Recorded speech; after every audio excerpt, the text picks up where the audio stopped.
So thank you very much. मैं यही तो प्रभु जी से, जीता मित्र प्रभु जी से रिक्वेस्ट करूँगा प्रभु जी। हरे कृष्णा। बहुत बहुत धन्यवाद। तो प्रभुपाद का प्रवचन बहुत ही प्रभावशाली था। तो इसमें जो प्रभुपाद बताते हैं कि 5 इंद्रियां जो है हमें किस प्रकार से विनाश की ओर ले जाती हैं। 5 इंद्रियां विनाश की ओर ले जाती हैं। और पशु और पक्षियों में तो कोई एक इंद्रिय ही शक्तिशाली होती है जो उसको विनाश की ओर ले जाती है, एक इंद्रिय। और मनुष्य के जीवन में 5 की 5 इंद्रियां बड़ी शक्तिशाली होती हैं। जैसे कि हरिण है, तो हरिण की एक इंद्रिय शक्तिशाली होती है सुनने की, कि वो संगीत सुनता है और आकर्षित होता है। और शिकारी के द्वारा संगीत सुनता है और सुन करके वो इतना जो है उसमें तल्लीन हो जाता है कि शिकारी संगीत बंद करके और बाण मारता है और वो जो है मार डालता है हरिण को। जो चक्षु पतंगा है उसकी एक इंद्रिय शक्तिशाली है, क्या, देखने की। तो वो अग्नि को देखता है तो उसी में ही मतलब वो सोचता है कि कितना सुंदर रूप है और उसको भोगना चाहता है और अग्नि में चला जाता है और विनाश हो जाता है उसका। जो हाथी है उसकी एक इंद्रिय बड़ी शक्तिशाली है स्पर्श की, और हथनी के स्पर्श के लिए वो जो है ऐसे भागता है। और हथनी को इस प्रकार से प्रशिक्षण दिया जाता है कि वो गड्ढे में गिरा देती है हाथी को, और हाँ, जीवन भर के लिए उसका जो है फिर वो बंधन हो जाता है। और मछली की जो एक इंद्रिय बड़ी शक्तिशाली होती है वो है खाने की, जो स्वाद लेने की। और वो स्वाद लेने के लिए वो जब उसको पकड़ती है, कांटे में जो लगा हुआ कुछ भोजन होता है उसको पकड़ती है और मुंह से जो है इस तरह पकड़ती है कि मुंह से आर पार, कांटा आर पार हो जाता है मछली के और उसका जीवन समाप्त हो जाता है। भ्रमर है तो भ्रमर की एक इंद्रिय शक्तिशाली होती है कि वो सुगंध उसको जो है वो मिलती है कमल में। और कमल जब सूर्यास्त के समय बंद हो जाता है तो भ्रमर को जो है वो उसमें हवा नहीं मिलती है, तो उसको घुटन के कारण वो मर जाता है। तो ये जो बात है प्रभुपाद ने जो बताई, ये पहली बार मैंने सुनी। नहीं तो अभी तक तो हम यही सुनते रहे कि भ्रमर की जो मृत्यु होती है कि कमल के अंदर वो बंद है और रात में हाथी जो है किसी सरोवर में घुस जाते हैं तो कमल खाते हैं। तो कमल खाता है हाथी, तो कमल के अंदर जो भ्रमर है वो हाथी के पेट में चला जाता है और मर जाता है। लेकिन ये प्रभुपाद ने जो बताया ये नया मुझे जो है ये इसमें सूचना मिली कि कमल अगर बंद हो जाता है तो इतना बंद हो जाता है कि वो एयर टाइट होता है, हवा बाहर की हवा जाती नहीं। इस प्रकार से वो घुटन में ही मर जाता है। वो हाथी कमल खाता है तो अलग बात है, हाथी कमल ना भी खाए तो वो घुटन में जो ही वो मर जाता है कि कमल बंद हो जाता है। तो इस प्रकार से प्रभुपाद ने बताया कि जैसे एक व्यक्ति की 6 स्त्रियां हों, तो यहाँ तो 5 इंद्रियां हैं और 5 इंद्रियों के धारण दिए हैं, परंतु फिर 6 स्त्री जो प्रभुपाद बताते हैं, तो 6वीं स्त्री फिर कौन है, मन है ना। और गीता में भगवान बताते हैं मनसष्ठानि इंद्रियाणि प्रकृति स्थानी कर सती। जो जीवात्मा है वो मन सहित जो 6 इंद्रियां हैं तो उनको जो है वो आकर्षित करता है या उनको भोगता है। तो जो जीवात्मा है वो इन 6 इंद्रियों को भोगता है। उसी प्रकार से जैसे कोई व्यक्ति होता है 6 स्त्रियों को भोगता है, और 6 स्त्रियां जो है जब वो उनको भोगना चाहता है तो उनके पास में वो बंध जाता है और उसकी बड़ी दुर्गति होती है। तो वो उदाहरण श्रीमद् भागवत में बताया गया है, प्रभुपाद ने भी बताया कि एक पुरुष की 6 स्त्रियां है ना, और उसका मन बस में नहीं है, तो 6 स्त्रियां जो है उसको चारों तरफ से उसको घसीटती हैं, अपनी अपनी दिशा में ले जाती हैं। तो यहाँ पर ये है। और यहाँ जो 5 पांडव हैं तो इनकी भी तुलना इंद्रियों से की गई। ये जो 5 पांडव हैं तो श्रीमद् भागवत में बताया गया है कि जब श्री कृष्ण आते हैं पांडव को दर्शन देने के लिए, तो 5 पांडव जो है उसी प्रकार से सचेत हो जाते हैं, हर्षित हो जाते हैं जैसे कि जीवात्मा शरीर में आए तो इंद्रियां सचेत हो जाती हैं, नहीं तो इंद्रियां अचेत होती हैं। तो 5 पांडव जो है ये शरीर में 5 इंद्रियों के समान हैं, और श्री कृष्ण जो है जैसे जीवात्मा है, तो शरीर में जैसे जीवात्मा आता है, चेतना आती है, तो इंद्रियां जो है वो सचेत हो जाती हैं। तो 5 पांडव इस प्रकार से श्री कृष्ण के आश्रित हैं, ये बताया गया है। और बाद में जब द्रौपदी 5 की पत्नी बन गई तो 6 हो गए, तो 6 के 6 द्रौपदी सहित 5 पांडव ये 6 इंद्रियों के समान हो गए हैं। तो यहाँ तो उदाहरण दिया कि 6 इंद्रियों से जो जीवात्मा है वो बंधा हुआ है, लेकिन ये दूसरा उदाहरण ये भी है कि जो 6 इंद्रियां हैं तभी सचेत होती हैं जबकि शरीर जीवात्मा आए। तो श्री कृष्ण हैं मानो जीवात्मा है, और ये 6 इंद्रियां जो 5 पांडव और द्रौपदी ये जो है उन्हीं के आश्रित हैं, कृष्ण के आश्रित हैं। और कृष्ण चले गए अपने परम धाम। तो अब ये भी नहीं रुके, 5 पांडव और 1 द्रौपदी, 6 जो ये व्यक्ति हैं ये भी इस पृथ्वी में रुके नहीं। कृष्ण चले गए तो उनको भी छोड़ के जाना है। जैसे गीता में भगवान बताते हैं कि जो जीव आत्मा है ये 5-6 इंद्रियों को भोगता है, और जब शरीर जो है छोड़ करके दूसरे शरीर में जाता है तो इन 6 इंद्रियों को एक शरीर से दूसरे शरीर में ले जाता है। तो इसी प्रकार से ये जो श्री कृष्ण हैं इस ब्रह्मांड को छोड़ करके चले गए, तो जो 6 इंद्रियां हैं 5 पांडव द्रौपदी, तो ये भी जो है इस ब्रह्मांड को छोड़ करके चले जाते हैं, और श्री कृष्ण दूसरे ब्रह्मांड में जाते हैं। उनकी लीलाएं अलग अलग ब्रह्मांड में होती रहती है। तो ये 6 जो हैं 5 पांडव और द्रौपदी ये भी उसी ब्रह्मांड में जाते हैं। तो जैसे जीवात्मा एक शरीर को छोड़ के दूसरे शरीर में जाता है तो इन 6 इंद्रियों को अपने साथ ले जाता है। उसी प्रकार से श्री कृष्ण भी एक ब्रह्मांड को छोड़ के दूसरे ब्रह्मांड में जाते हैं लीला करने के लिए। तो 5 पांडव 6 जो इन द्रौपदी के सहित 5 पांडव ये 6 के 6 जो है उस ब्रह्मांड में चले जाते हैं। तो ये भी इतने आश्रित हैं कि श्री कृष्ण के बिना वे जो है रहना नहीं चाहते। तो जब युधिष्ठिर महाराज हस्तिनापुर में थे और राज्य सब कुछ बढ़िया चल रहा था और श्री कृष्ण का बहुत दिनों से समाचार नहीं मिला, तो उन दिनों तो मोबाइल भी नहीं था, समाचार कैसे जाने। श्री कृष्ण द्वारका में है और ये हस्तिनापुर में है, तो कैसे समाचार कृष्ण का मिलेगा है? कोई दूसरा उपाय नहीं था, डाक विभाग भी नहीं था कि समाचार कैसे प्राप्त हो, है ना। तो समाचार जो है प्राप्त करने के लिए युधिष्ठिर महाराज ने अर्जुन को भेजा द्वारका में, और अर्जुन जब द्वारका में गए तो उनको पता चला कि श्री कृष्ण इस पृथ्वी को छोड़ करके चले गए हैं, है ना। और वो समाचार जो है जब अर्जुन लेकर के आते हैं युधिष्ठिर महाराज के पास, तो अर्जुन की भी हालत जो है बिल्कुल मरे जैसे हो गए। अर्जुन भी बिल्कुल वो हो गए जैसे कि अब शरीर में जान ही नहीं रही। और जब समाचार सुना युधिष्ठिर महाराज ने, तो युधिष्ठिर महाराज और जो है सभी पांडव द्रौपदी मिल करके जो है वो जाते हैं, तो वे जो है हिमालय की यात्रा करते हैं, और वो इसमें वो अपना शरीर छोड़ने के लिए जो है वो यात्रा करते हैं। तो इन 5 पांडव और द्रौपदी से हमें शिक्षा लेनी चाहिए, है ना, कि श्री कृष्ण के बिना जीवन में कोई सुख नहीं है। जैसे मछली है तो पानी के बिना वो जो है सुखी नहीं होती, चाहे उसको जितना भी भोजन दिया जाए, खाने का, पीने का और सब जो है सोने का सब सुविधा दी जाए, लेकिन मछली पानी के बिना नहीं सुखी रहती। उसी प्रकार से 5 पांडव द्रौपदी श्री कृष्ण के बिना सुखी नहीं रहते, है ना।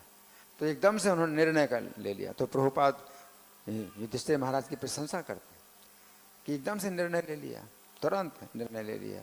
मतलब वो ऐसे बिल्कुल तैयार हैं कि कृष्ण अगर नहीं रहेंगे तो हम भी नहीं रहेंगे इस संसार में, वो छोड़ के चले गए। तो इस तरह से उनका जो है जो विरक्ति है वो पहले से ही विरक्त थे। एकदम से ऐसी विरक्ति नहीं आ सकती कि कोई व्यक्ति अगर आसक्त हो भोगों में, जो राज्य का जो है कई प्रकार के भोग हैं, विषय भोग हैं, उनमें आसक्त हो तो कैसे छोड़ेगा अपना साम्राज्य, कैसे छोड़ेगा। और ये साम्राज्य जो है युधिष्ठिर महाराज का वो पूरा इस प्रकार का था कि सम्राट, पूरे पृथ्वी के सम्राट थे युधिष्ठिर महाराज। और वो एकदम से छोड़ देते हैं। कैसे एकदम से छोड़ा कि पहले से ही वो विरक्त थे, उनको सुख नहीं मिल रहा था इन सब चीज़ों में, कृष्ण के बिना उनको सुख नहीं मिलता। और कृष्ण चले गए दूर, और कृष्ण, कुंती महारानी भी कहती हैं कि हमें विपत्तियाँ ही चाहिए, क्योंकि विपत्तियों में आप हमारे निकट रहते हैं तो हम विपत्तियों को चाहते हैं, विपत्तियाँ मिलें।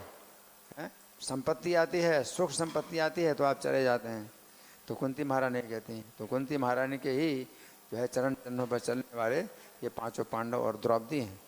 तो वे भी जो है इस प्रकार से जो है, कुंती महारानी तो जा चुकी हैं, हाँ, पहले से ही, हाँ, अपना जो है तपस्या करने के लिए वन में चली गई थी। तो अब पांच पांडव द्रौपदी जो है ये कुंती महारानी के ही जो है, हाँ, चरणों चिन्हों पर चलने वाले, और वो जो है छोड़ के चले जाते हैं। तो प्रभुपाद ने बड़ा अच्छा जो है ये उदाहरण दिया, जो उसको क्या बोलते हैं, बिग बैंग थ्योरी, उसको हिंदी में क्या बोलेंगे, विस्फोट। बड़ा विस्फोट। तो ये जो सिद्धांत है विस्फोट का सिद्धांत, कि सृष्टि कैसे हुई, एक विस्फोट से एक विस्फोट हुआ और ऐसा बन गया, है ना। हाँ, तो सीधी बात है कि विस्फोट से कोई चीज़ बनती नहीं है, नष्ट होती है, हैं। जैसे मान लीजिए कि यहाँ पर काफ़ी वो हुआ था, ब्लास्टिंग हुआ था, ये जो ज़मीन है, तो जब यहाँ मंदिर नहीं था तो हम लोग थे, तो ये पहाड़ी थी, तो पहाड़ी में कितना ब्लास्टिंग हुआ, तो उस ब्लास्टिंग से मतलब बहुत मतलब होते थे, पत्थर के टुकड़े जो है वो छलते थे। और हमारे अभी जो है जहाँ पर हम ठहरे थे, जो टेम्परेरी आश्रम बना था, तो उसमें भी जो है जो छत थी वो पक्की नहीं थी, तो उसकी जो छत को तोड़ करके भी पत्थर आते थे, हमारे कमरे के आसपास आते थे, गिरते थे, है ना। तो ब्लास्टिंग से जो है कभी भी निर्माण कार्य नहीं होता कि ब्लास्टिंग हुआ और मंदिर बन गया इतने बार ब्लास्टिंग हुआ तो कुछ नहीं बना, मंदिर नहीं बना ब्लास्टिंग हुआ तो सब जो है मतलब तितर बितर हुआ, सब कुछ नष्ट हुआ। तो आजकल के वैज्ञानिक लोग बोलते हैं ब्लास्टिंग से जो है ये सृष्टि बढ़ गई है। एक ब्लास्टिंग हुई और पृथ्वी बन गया, चंद्रमा बन गया, सूर्य बन गया, ये सब जो है सृष्टि जो है ब्लास्टिंग से बन गई, है ना। तो प्रभुपाद के कितने मूर्ख हैं लोग, हैं। और फिर ब्लास्टिंग हुआ, वो कहते हैं विस्फोट हुआ, है ना। तो कोई नहीं प्रश्न पूछता कि विस्फोट किसने किया है। अगर कहीं विस्फोट होता है तो तुरंत पुलिस आती है और जो है खबर लेती है, जांच पड़ताल सब जो है होती, भाई किसने किया, ये सब जो है ये किसकी साजिश है कि जो ब्लास्टिंग हुई इसकी, और बहुत बड़ी दुर्घटना, है ना। तो कोई नहीं प्रश्न पूछता है कि भाई ब्लास्टिंग किसने किया, है ना। तो ये सब जो है मूर्खता है। तो प्रभुपाद कहते हैं ये लोग शूद्र हैं, ये लोग जो है मूर्ख हैं जो कि इस प्रकार के सिद्धांत को मानते। हमारे शास्त्रों में, सभी शास्त्र में ये बताया गया है कि भगवान की जो है नाभि से कमल निकला, कमल से ब्रह्मा जी पैदा हुए, फिर ब्रह्मा जी को जो है ज्ञान नहीं था, कुछ भी ज्ञान नहीं था कि मैं कौन हूँ और मैं कहाँ से निकला हूँ। तो फिर जल में तप करके 2 बार 3 बार शब्द पैदा हुआ, और ब्रह्मा जी को समझाया मुझे तप करना चाहिए, तो 10,000 साल तक तपस्या की, और तब जो है उनको भगवान ने दर्शन दिया, भगवान ने उनको फिर आदेश दिया, और भगवान के आदेश के अनुसार ब्रह्मा जी ने फिर सृष्टि की। तो उनके मन से 4 कुमार हुए हैं, फिर 4 कुमार आगे सृष्टि नहीं कर सकते, तो ब्रह्मा जी को क्रोध हुआ, तो रुद्र का जन्म हुआ। फिर रुद्र को भी जो है 11 जो है उनके शरीर और 11 उनकी पत्नियां हुई, लेकिन उनकी सृष्टि से भी, रुद्र की सृष्टि से भी ब्रह्मा जी संतुष्ट नहीं हुए, तमोगुणी सृष्टि हो रही थी। तो फिर ब्रह्मा जी ने जो है मनु और शतरूपा को अपने शरीर से प्रकट किया। तो कितना मतलब सृष्टि के लिए जो है चिंता कर रहे हैं ब्रह्मा जी, और वो सृष्टि भी मतलब ऐसी हो जो कि सतोगुण में हो, और वो जो है जीवन के लक्ष्य को समझे और मनुष्य का जीवन क्यों प्राप्त हुआ है। तो ये सब जो है सृष्टि का विस्तार, कितना वर्णन है। प्रजापतियों के द्वारा सृष्टि हुई, दक्ष प्रजापति ने सृष्टि की, पशुओं की सृष्टि की, और पक्षियों की सृष्टि हुई। तो किस तरह से सृष्टि हुई? सब कौन सी पत्नी के द्वारा जो है ये पतंगे पैदा हुए, कौन सी पत्नी के द्वारा वो पशु पैदा हुए, कौन सी पत्नी के द्वारा ये सब जो है मतलब वर्णन है सृष्टि का। लेकिन इन लोगों के पास कुछ भी ज्ञान नहीं है और ब्लास्टिंग से सृष्टि हो गई, है ना।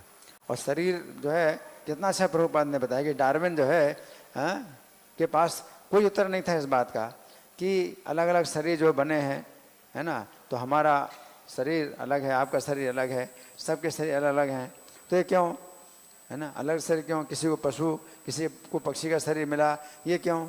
प्रभुपाद ने कहा कि अगर एक पेड़ में फल होते हैं तो सब फल एक ही जैसे होते हैं, तो इसी प्रकार से अगर हम लोगों को अगर शरीर मिलना होता तो अलग अलग जो है शरीर क्यों मिले, एक ही प्रकार का शरीर मिलता, तो क्यों फिर किसी को पशु का शरीर, किसी को पक्षी का शरीर मिला, है ना। तो प्रभुपाद ने कहा कि अगर जो है ये हमारे जो है अपने अलग अलग कर्म हैं, हमारी अपनी अपनी इच्छाएं हैं, उनके अनुसार हमें शरीर अलग अलग मिला, तो ये बात तो समझ में आती है कि हाँ भाई शरीर अलग अलग मिला है, किसी को पशु का, किसी को मनुष्य का, किसी को पक्षी का, तो ये सब जो है अपने अपने कर्मों के अनुसार शरीर ईश्वर ने प्रदान किए हमें, तो समझ आता है।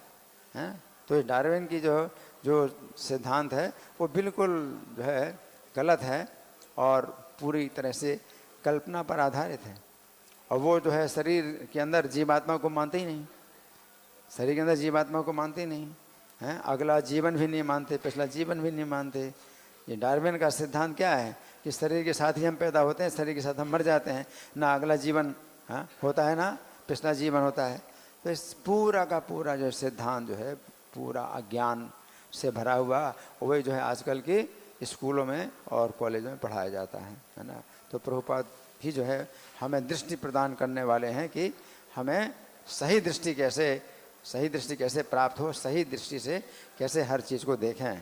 तो चक्षुदान दिल हो जाइए, उन्होंने ही चक्षुदान दिया, प्रभुपाद ने हमें दृष्टि प्रदान की है कि हम देख पाते हैं कि हम क्या हैं, आप क्या हैं, और ये सब जो है जगत क्या है। हरे कृष्णा। ग्रंथराज श्रीमद् भागवतम की जय, श्रील प्रभुपाद की जय।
Krishna, Hare Krishna, Krishna Krishna, Hare Hare,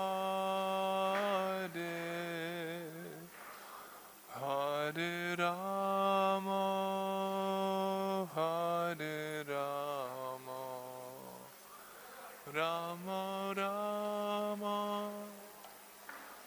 Hare Hare, Hare Hare Krishna, Hare Krishna, Krishna Krishna, Hare Hare, Hare Rama, Hare Rama, Rama Rama, Hare Hare, Hare Krishna, Hare Krishna, Krishna Krishna, Hare Hare, Hare Rama, Hare Rama, Rama Rama, Hare Hare, Hare Krishna, Hare Krishna, Krishna Krishna, Hare Hare, Hare Rama, Hare Rama, Rama Rama,